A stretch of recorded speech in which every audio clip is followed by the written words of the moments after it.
ko nakalimutan na. Baka.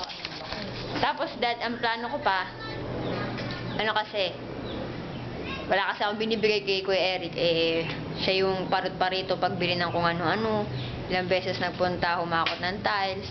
Bala ko silang bigyan mag-asawa ng 500. Atin na sila dun. Okay na yun. No?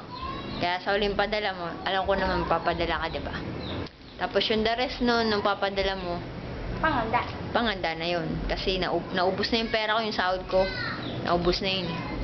Wala na yung mga 1,000 lang, o kulang na 1,000 na lang ang pera ko eh.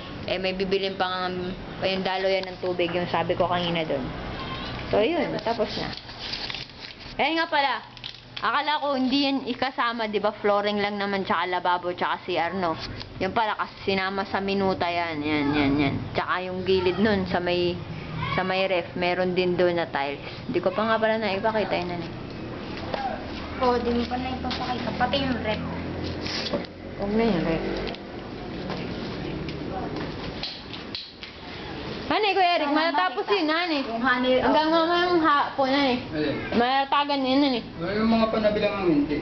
Panabilang hindi kasi mag-ano pa ni. Puputulan eh. wala na bang ibang isa sa uli pa? Kulangin tayo isang ground. Wala po, marami. Bibili naman siya eh. Mura lang ang ground. Nagtanong ako rin 65 ba? Ay, ano tayo, mahal na 300. Patayin mo ilaw. O, patayin mo na ito. adhesive. Pareho. Ang bibili nila ang niya, isang semento. Yun. Yeah, kasi rito, sa araw. Sa araw. Ganyan talaga kung sino nagsasalita. Ayun, dahil narinig mo. May bibilin pa akong isang... Isang harap kay Ernest. Kasi puro kupit, kaya Wala nahiya. ko nung kupit sa iyo. Yun, nasa iyo lahat. Kinukwenta naman sa iyo. Joke lang, Daddy. Joke lang. Kung yan ay may kupit, di ko na yan bibigyan. 165 ang PVC. Nagtanong na ako. Hintayin mo. Ha? 165 yung PVC dito. O, 165 tsaka ano?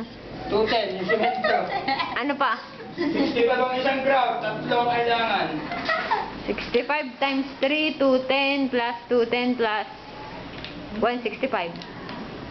Ano ba? 95. Sa 265. 195, 210, at saka 165. Ayun nga.